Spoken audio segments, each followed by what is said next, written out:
आज Doubtnut app download करें।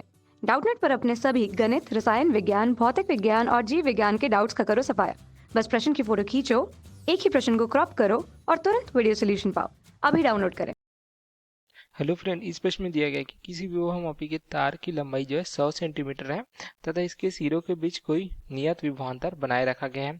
ठीक है, तो दो सेलों को श्रेणी क्रम में पहले जो है दूसरे की सहायता करते हैं एक दूसरे के, तथा फिर एक जो है दूसरे के विपरीत दशाओं में संयोजित किया गया है। तो इन दोनों प्रकरणों में शून्य विक्षेप की स्थिति तार के धनात्मक सिरे से जो है 50 सेंटीमीटर तथा 10 सेंटीमीटर की दूरी पर प्राप्त होती है। तो दोनों सेलों के ईएमएफ का हमें अनुपात जो है ज्ञात करना है। इसके लिए जो हमें 4 विकल्प दिए गए हैं, तो हम देखते हैं इसमें से कौन सा विकल्प जो है हमें सही उत्तर प्राप्त होता है। तो जो प्रश्न अनुसार दिया गया है कि जो है एक विभवमापी का तार है, ठीक है, जिसकी लंबाई दी गई हमें, अगर हम लेते हैं इस प्रकार से, जो तार है ए बी लेते हैं विभवमापी का, तो इसकी लंबाई हमें दी गई है कितनी, देख सकते हैं 100 सेंटीमीटर दिया गया है। इस प्रकार से 100 सेंटीमीटर हम यहाँ पे लिख देते हैं जो ए बी है। तो दिया गया है कि इसको जो है नियत विभवांतर बनाया जाता है इसके सिरों के बीच। ठीक है, तो एक जेल लेते हैं हम जो संचायक सेल, जिसको इस प्रकार से जोड़ा गया है, जिसका मान ई है इस प्रकार से जो है। ठीक है, तो यहाँ पे प्रतिरोध की सहायता से इसको जो है मान नियत किया जाए बाह्य प्रतिरोध की सहायता से। इस प्रकार से जो हमें प्राप्त हो जाता है ए से बी बिंदु के बीच। तो हम इस प्रकार से देख सकते हैं। ठीक है, जिससे प्रतिरोध लगाएगा, जिसके द्वारा जो है यहाँ पे इसका मान को नियंत्रित किया जाता है विभवांतर को। तो ये प्राप्त हो जाता है हमें। अब दिया गया प्रश्न के अनुसार कि जो है इसके साथ दो सेलों को जो है श्रेणी क्रम में पहले एक दिशा में, ठीक है, तथा दोनों की सहायता जो है समान दिशा में रहते हैं। तो अगर समान दिशा में इस प्रकार से लगाते हैं, तो इस प्रकार हमने जो प्रश्न अनुसार जो है दो चित्र बनाए हैं, देख सकते हैं, जिसमें जो है दो जो है सेल है जिनको हमने जो है एक ही दिशा में जो है, अर्थात जो धनात्मक सिरा को दोनों एक दिशा में लिया है, तो इस प्रकार संयोजित किया है। तो प्रश्न अनुसार हमें क्या प्राप्त होता है, जो संतुलन बिंदु या शून्य विक्षेप की स्थिति जो है कितनी दूरी प्राप्त होता है, ये जो है 50 सेंटीमीटर। तो यहाँ पे देख सकते हैं, एक बार ये बिंदु लेते हैं हम, जो है ए से बी के बीच जो है बिंदु अगर सी लेते हैं, तो इसकी दूरी दी गई है यहाँ पे हमें जो है 50 सेंटीमीटर। ठीक है, तो संतुलन बिंदु की लंबाई यहाँ पे ले सकते हैं अगर, ठीक है, पहली स्थिति में अगर L1 लेते हैं तो ये हमें प्राप्त होता है 50 सेंटीमीटर। उसी प्रकार जो है अगर दूसरी स्थिति में अगर देखें, दोनों सेलों के विद्युत बल को एक दूसरे के जो है विपरीत दिशा में अगर जो है संयोजित किया गया है, तो इस प्रकार से देख सकते हैं धन सिरा तथा ऋण सिरा इस प्रकार से जो है विपरीत दिशा में संयोजित किया गया है। तो इस स्थिति में दिया गया है कि जो है संतुलन बिंदु 10 सेंटीमीटर प्राप्त होता है। तो यहाँ पे देखिए ए तथा सी के बीच की दूरी क्या हो जाएगी, ये प्राप्त हो जाएगी हमें 10 सेंटीमीटर। इस प्रकार से प्राप्त हो जाती है। तो ये क्या दर्शाती है, संतुलन अगर बिंदु हम दूरी लेते हैं L2, तो इसके मान को दर्शाती है। इस प्रकार से हमें प्राप्त हो जाता है। अब यहाँ पे देखिए कि जो तार है धारा विभवमापी का, उसका जो है विभवांतर का मान यहाँ पे नियत है, अर्थात देख सकते हैं ये v है। इस प्रकार से जो तार का विभवांतर प्राप्त होता है, हमें v लेते हैं, तो यहाँ पे इसकी जो विभव प्रवणता है इस प्रकार से लेते हैं अगर हम, विभव प्रवणता के बराबर क्या होता है, ये होता है v बटे l। ठीक है, जहाँ पे v है विभवांतर को दर्शाता था, l क्या दर्शाता है, ये जो है तार की लंबाई को। तो ये दिया गया है 100 सेंटीमीटर। तो इसका मान देखिए प्रत्येक स्थिति में क्या है, नियत है।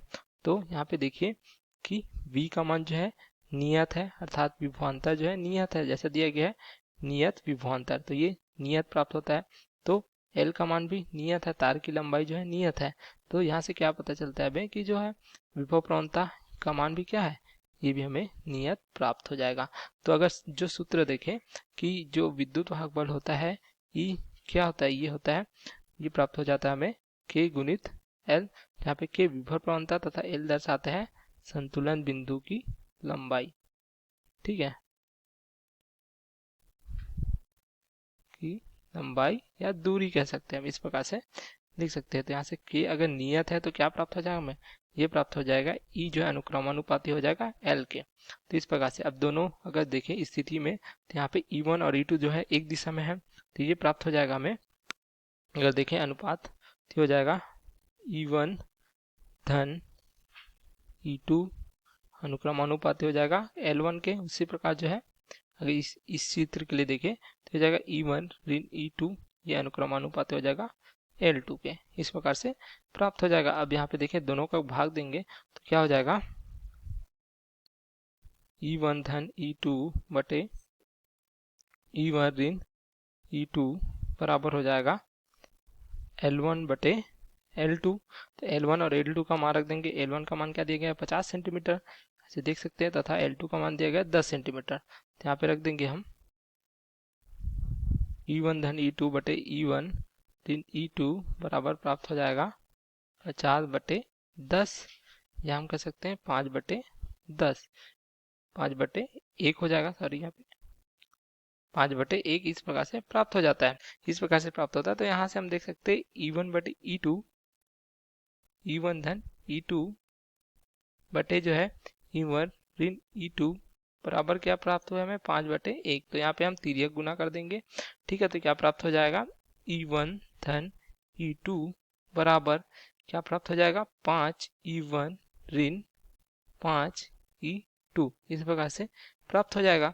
अब दोनों को देखिए, E1 को उस तरफ ले जाएंगे तो क्या प्राप्त हो जाएगा हमें E2 धन 5 E2 बराबर क्या हो जाएगा 5 E1 ऋण जो है E1, दोनों का जो है समान पक्ष रखने पर, ठीक है। तो यहाँ पे क्या प्राप्त हो जाएगा हमें 6 E2 बराबर 4 E1।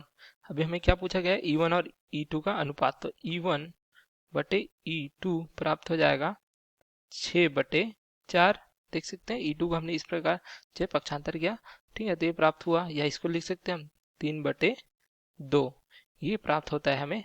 तो प्रश्न में यही पूछा गया था, देखिए कि दोनों सेलों के ईएमएफ का अनुपात, तो दोनों सेल क्या दिए गए E1 और E2, तो E1 और E2 का अनुपात हमें क्या प्राप्त हो जाता है, ये प्राप्त होता है 3:2, ठीक है। या इसको इस प्रकार से लिख सकते हैं E1 अनुपात E2 बराबर 3:2।